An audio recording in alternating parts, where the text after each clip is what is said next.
Halleluja, ek groet jou weer eens in die wonderlike naam van ons Here Jesus Christus. God is goed en hy is waardig om geprys te word. Dit is weer eens tyd vir die program Daily Devotions with Natasha Fick. And you know what, it's an absolute pleasure.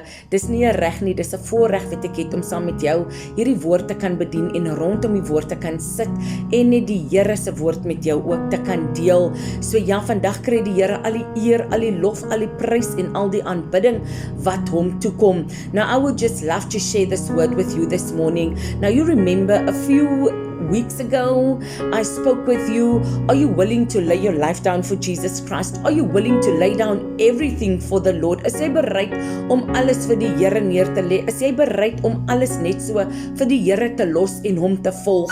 En weet jy, die ander dag lees ek hier in 1 Konings 19 en ons lees daar waar Elia gevlug het vir Isabel, vir Jezebel soos ons haar ken, en hoe hy weggevlug het nadat hy al die Baal-profete doodgemaak het, en hoe die Here vir hom gesê het, Elia, wat maak jy hierso? En die engel wat hom wakker gemaak het, hy het onder 'n besembos gaan lê, en die engel het vir hom gesê, word wakker, eet, anders sal die pad vir jou te lank word. Hy het opgestaan en hy het geëet, en hy deur die krag van die kos kon hy 40 dae en 40 nagte lank loop tot by Horeb, die berg van God.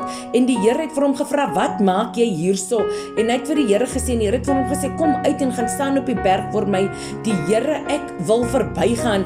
En die Here het vir hom 2-3 keer gesê, en hy het vir die Here gesê, wat hy daar soek, maar weet jy, hy was in 'n moedelose situasie, hy was in 'n plek waar hy alles moed opgegee het, en hy net wil gaan sterf het, but you know what, God still had a plan for his life, God still had a purpose for his life, en die Here sê vir hom, dat hy moet gaan, en hy moet vir Elisa gaan salf. Daar is nog baie voor dit, maar ek wil net hierdie met jou deel, en dit sê, toe Elia by hom verbyloop, gooi Elia sy mantel op hom, en hy het sy osse net so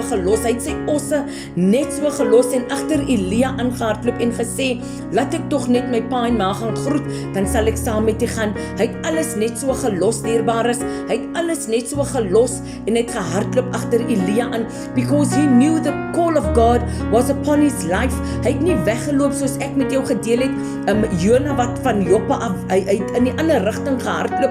Nee, Elisa, hy het agter Elia aangehardloop, because he knew that God had a purpose and a plan for his life. He knew the season that God had for his life, en het alles net so gelos en die Here gevolg. Is ek en jy bereid om alles net so te los en die Here te volg vir die naam en die saak van Jesus Christus?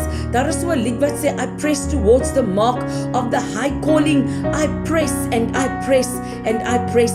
Kom ek en jy hardloop met alles wat hier binne in ons is, agter die Here aan, agter sy roeping aan, dit waarvoor hy vir my en vir jou geroep het, en dit waarvoor hy vir my en vir jou hier op aarde geplaas het. Dit was dan nou Daily Devotions met Natasha Fick. Mag jy 'n geseënde dag verder. Ek sien daarna uit om weer saam met jou te kan gesels en rondom die woord te kan sit en net die naam van die Here te kan grootmaak.